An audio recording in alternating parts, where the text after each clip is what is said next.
Okay, back with another video, you guys. I hope that you'll find this interesting. This is tied into the last video we did, which was improving your store-bought furniture. That was our last video. That's not the name of it, though. You're going to see it under a different name. Just look for the last one we did just recently. But that was about taking a store-bought furniture, or in this case, it was actually hotel furniture, and changing it into living room furniture.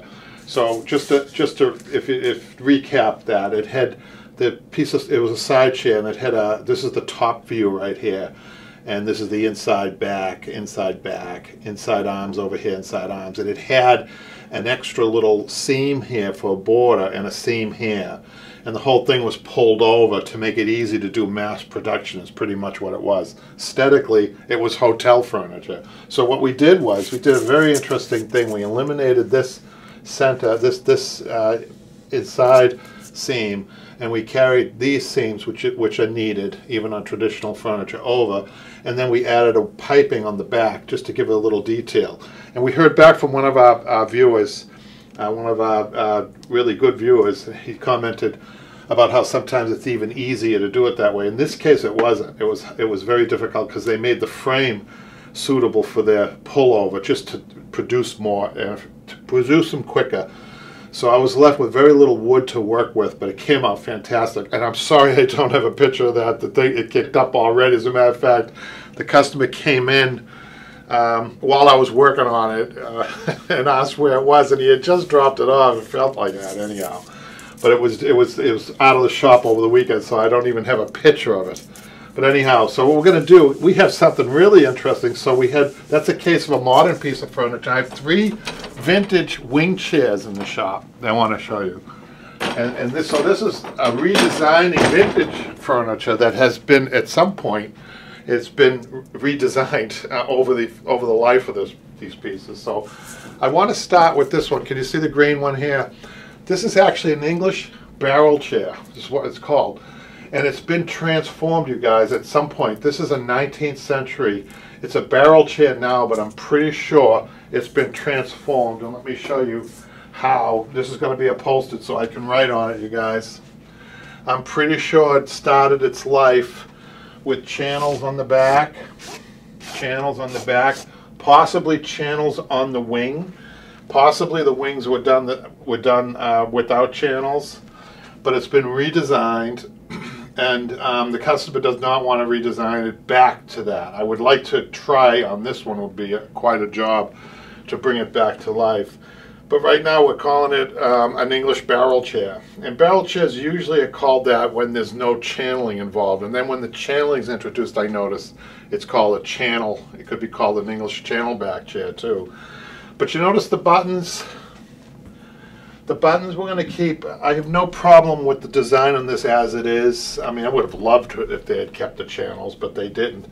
But the buttons, I don't object to the buttons. And usually, though, I have to say that I stagger my buttons. So if there's a row up here, the second row would be down in between, staggered like this. But that's usually just on a back. So with this swinging around and then coming into the wing, I actually don't object to the way the buttons are lined up like that. I think it looks pretty good. I think there was a lot of thought put into the button placement on this, so we're not going to change anything. I like the fact that they pulled the arms over. Not going to change that. They added a piping here and a piping all the way around the back. Not going to change that. So they're going to leave that one just like it is. Now on this one here, this is really interesting, the orange one. Also vintage, about the same 19th century. But this has been changed, and one of the main things that I saw right away, my eye picked up, if you scan down the bottom here, so when you're doing a panel with the boxing, that, by the way, this boxing is a hand-stitched on boxing, which they did correctly, but what they didn't do correctly is they didn't extend this underneath this panel. This panel actually should be coming down this way. Notice how, all these connecting of the piping, to me, that just stands out as something that you shouldn't do.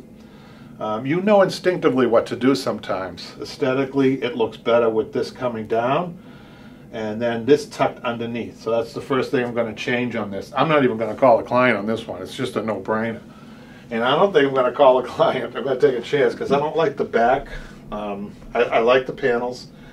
I like the rollover arms. I like the inside back. But I really think that this needs a wing rolled over like this. No piping here. And then probably a couple of pleats here and maybe even a button right there as an add-on. I think it would look much better. So I think, especially, I'm not sure what she hasn't picked fabric out yet, but if she's picked out a floral or geometric or anything like that, it's going to look a lot better to roll it like that. Rolled arms and rolled wings look better on a geometric. Obviously, even on a plain fabric, it looks better. Now, last but not least is the chair that Jimmy is working on in the next online class, and you guys can get a chance to see that. I'm really excited about this because Jimmy is doing a great job on this, and we have come to the conclusion that this was also redesigned. Let me just catch up on this. So it originally had a piping coming this way, and then this was piped up at the top. And what you had is an intersection here of piping. So this came across here like this. The intersection here, again, didn't look good at all. I noticed it right away. So what we're going to do a simple change. It's going to make a big difference. It still needs the seam here on the wing and the arm. Separate the wing and the arm. But what we're going to do is leave this as a pullover. No welting, no seam, no nothing. So it's just going to have, and I'm going to just put a seam here, no welting. So it's just going to be a pullover. And then what we're going to do is that up at the top, we're going to have pleats coming to this point and a button, a big button right here at the top. It's going to look fantastic. Very pleasing that way. So if you guys want to check this out, this is in process. This online class is in process. And I think we're going to have this for the winter maybe. So keep your eyes open. We're still at least halfway through this. So you may not see it until fall, but we're working on it. But it's a great class. We've been asked forever to do wing chairs. And so today's feature was about wing chairs, redesigning wing chairs, vintage chairs. So hopefully you guys will get a lot out of that. And hopefully we get a lot of good feedback from this. Thanks a lot. We'll see you later.